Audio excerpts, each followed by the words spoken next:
Good afternoon, friends. Today we will discuss about Robinson Crusoe by Daniel Defoe, 1660 to 1731. यहाँ पे Robinson क्रूज़ो के characters के नाम हैं, इसे आप लोग याद कर लीजिएगा। चलिए आज हम लोग रॉबिन्सन क्रूज़ो के बारे में स्टार्ट करते हैं। ये जो है ये समुद्र भ्रमण पर आधारित है। चलिए स्टार्ट करते हैं। रॉबिन के पिता ब्रेमन के निवासी हैं, जिन्होंने हुल में अपनी बाकी जीवन यापन करने का निश्चय किया। इसी दौरान यॉर्क में उन्हें एक संतान हुई जिसका नाम रॉबिन्सन क्रूज़ो पड़ा। चूँकि उसकी मां रॉबिन्सन प्रजाति से संबंधित थी, ये घटना 1632 ईस्वी का है। हालांकि उसके 2 भाई थे, जिनमें एक मिलिट्री ऑफिसर था जो डंकरिंग युद्ध के दौरान मारा गया, परंतु दूसरे भाई के विषय में वो कुछ नहीं जानता है। वो मध्यवर्गीय परिवार से संबंधित है। जब जवान होता है तब वो समुद्र यात्रा पर जाना चाहता है, परंतु उसके पिता नहीं चाहते कि वो समुद्र यात्रा पर जाए, क्योंकि वो अपने दोनों बेटों को खो चुके हैं और वो रॉबिन्सन क्रूज़ो को खोना नहीं चाहते हैं। लेकिन वो नहीं सुनता है और सागर के यात्रा के दौरान समुद्र तूफानों में फंस जाता है। ऐसा होना शायद माँ बाप के आज्ञा की अवहेलना का कारण उसे लगता है और वो निश्चय करता है कि वो घर लौट जाएगा, परंतु तूफान थमने पर उसके विचार बदल जाते हैं और वो पुनः आगे की ओर बढ़ने लगता है। हालांकि उसके मन में जो पिता की अवहेलना का विषय अभी भी वर्तमान है, तभी अचानक उसे एक जहाज़ का कप्तान मिलता है जो लंदन जाने वाला है और वो $40 पर यह सौदा तय करता है और इस तरीके से यात्रा के दौरान काफ़ी आर्थिक लाभ होती है, जो $260 का है, जिसमें $200 वो कप्तान की विधवा को दे देगा और शेष $60 वो व्यापार के लिए रखेगा। यात्रा के दौरान वो समुद्री डाकुओं द्वारा बंदी बना लिया जाता है, जो उसके विचार से बिल्कुल परे हैं, और ऐसा होना उसके लिए आगे जाकर कष्ट का कारण बन सकता था। और बंदी बनने के बाद उसे खेत खलिहानों के देख रेख के लिए रखा जाता है। ये रॉबिन्स के लिए काफ़ी अच्छा अवसर है जब उसे भाग निकलने का मौका मिलता है।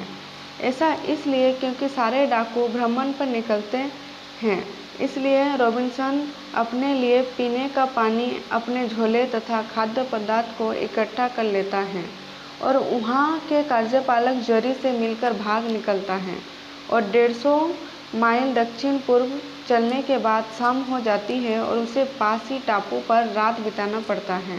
वर्तमान समय में जरी भी उसके साथ है। अभी उस टापू पर भयंकर जानवरों की आवाज़ आ रही है, जिनका सामना करना उसकी मजबूरी है, परंतु वह घबराता नहीं और अपने बंदूक से उनकी ओर थोड़ी देर प्रहार करता है। इस टापू पर कुछ काले मानव भी हैं, जिन्हें पुर्तगाल कहा जाता है। ये भी उससे डर गए और उसके हुक्म के अनुसार चलने को तैयार हैं। अब रॉबिन्सन के पास एक विस्तृत विचार है, क्योंकि वो एक कैप्टन के पास है जो पौधारोपण का काम करता है।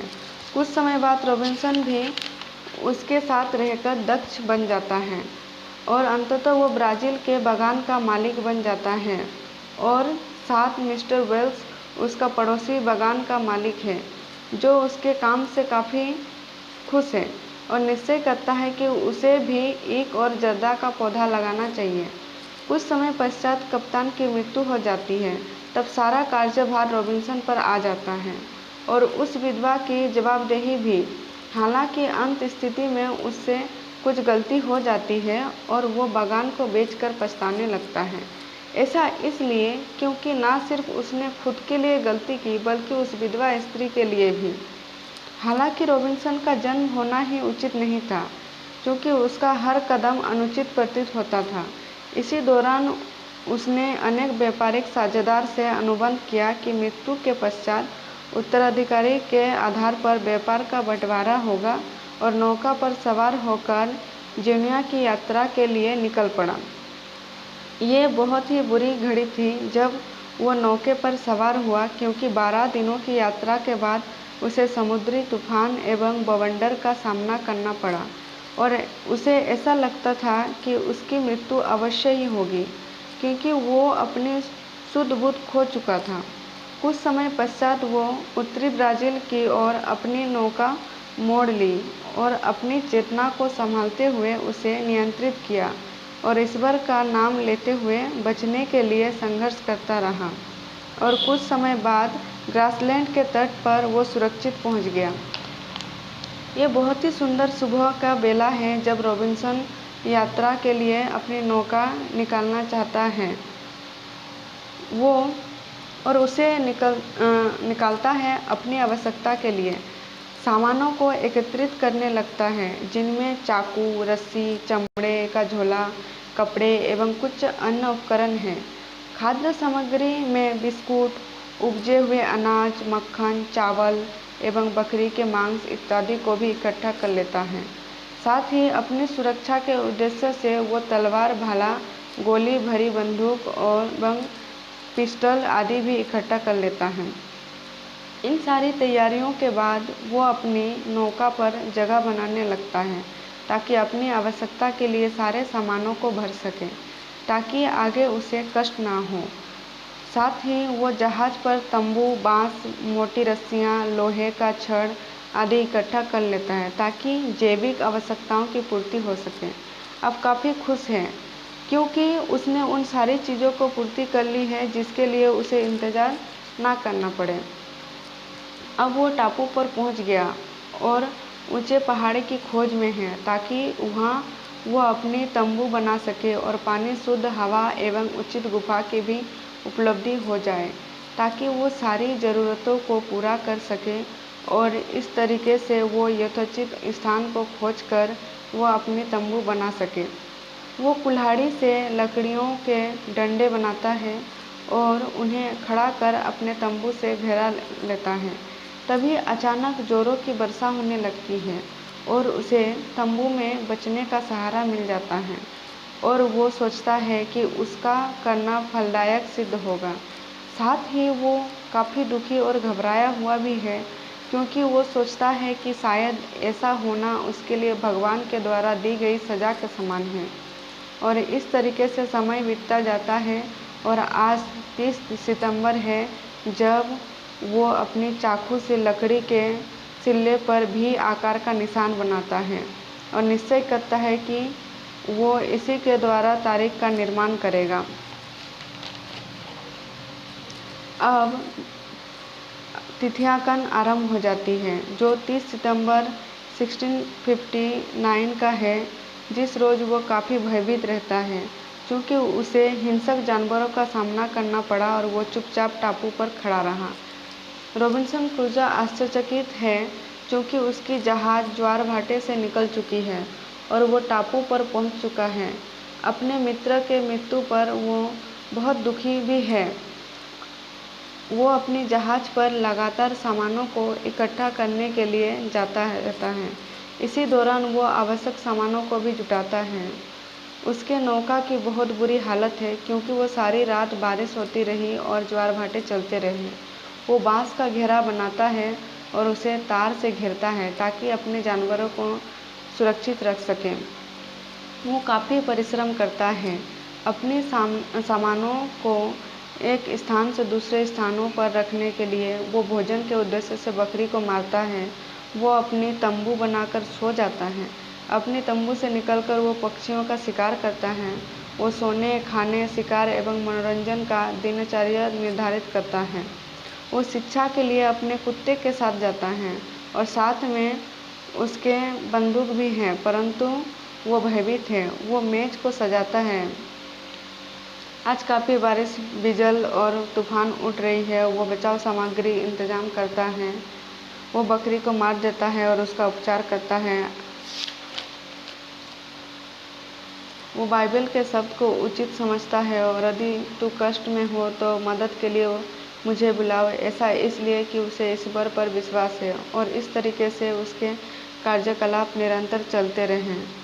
रॉबिन्सन क्रूज़ो अपनी 2/3 अनाजों को बो देता है, परंतु कुछ भी नहीं उपजाता, जिससे वो काफ़ी दुखी है क्योंकि उसके पास उपभोग हेतु मात्र 1/3 अनाज ही बचे हैं। परंतु कुछ दिन बाद वो खुश हो जाता है क्योंकि नए फसल उग आए हैं और इस तरीके से वो एक नया तजुर्बे को हासिल कर स्वयं को दक्ष बनाता है।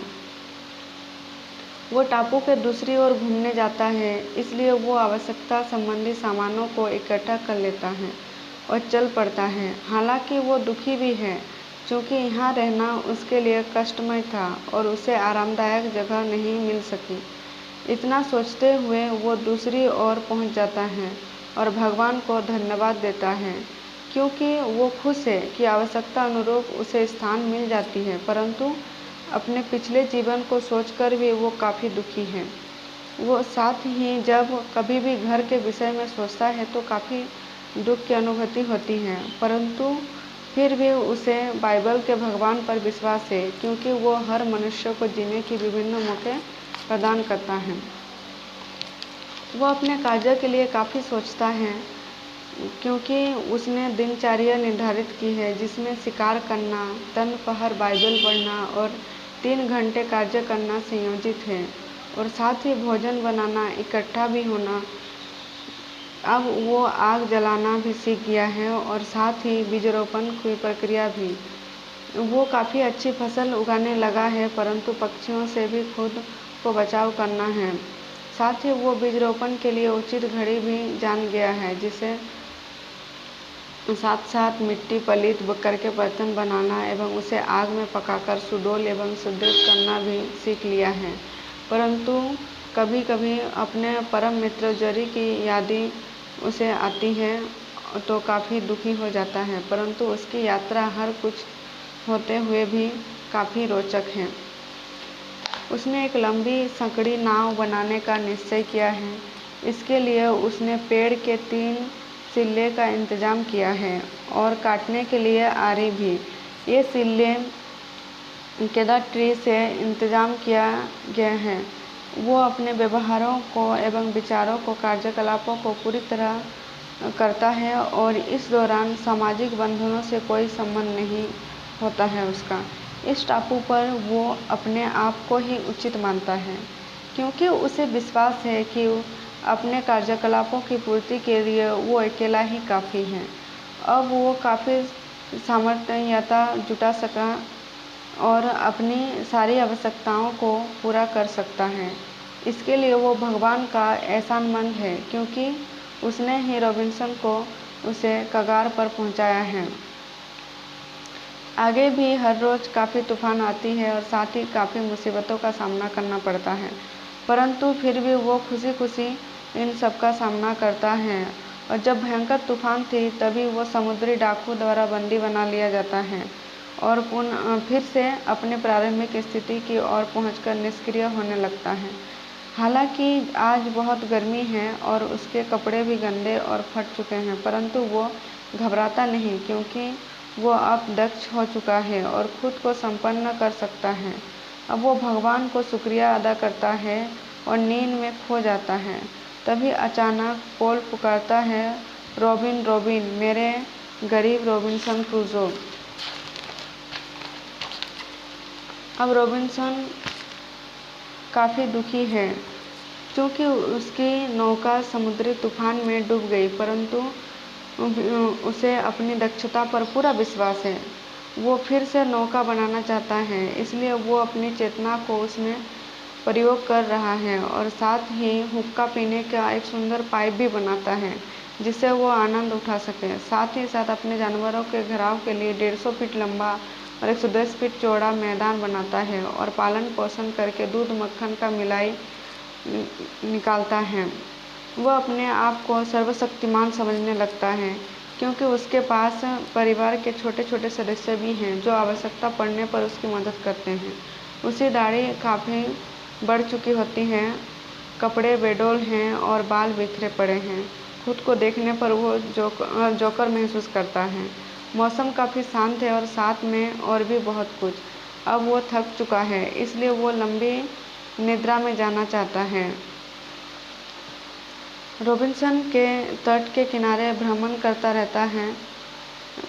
तभी अचानक उसकी नज़र उस तट पर बिखरी पड़ी कुछ अवशेषों पर पड़ती है, जिनमें कुछ जानवरों की हड्डियां भी हैं।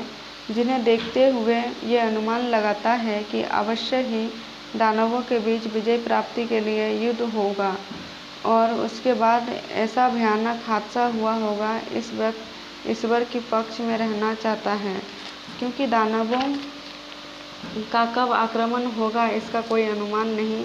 साथ ही वो अपने अस्त्र शस्त्र को परिपूर्ण कर लेता है और अपनी सारी सामग्रियों को इकट्ठा कर बाहर ना जाने की सोचता है, क्योंकि उसके पास भोजन के लिए पर्याप्त बकरियां और साथ ही चाकू छुरी भी हैं। अब वो मंदिरा भी बनाना सीख गया है, जो चावल और गेहूं से निर्मित होना संभव है। हालांकि उसके पास बहुत बड़े सदस्यों की संख्या है, जिनके साथ वो अपनी उत्सव को आनंदमय बना सकता है और अपने निर्मित मदिरा को वो खास उद्देश्यों के लिए ही उपयोग करेगा, परंतु जानवरों को मारना नहीं चाहता, क्योंकि उनमें काफ़ी मासूमियत है और साथ ही यदि उन्हें वो मारेगा तो दानव भी उसे मार डालेगा, अर्थात उसे ईश्वर की आज्ञा तक रुकना चाहिए। ठीक है दोस्तों, आज हम लोग इतना ही करेंगे।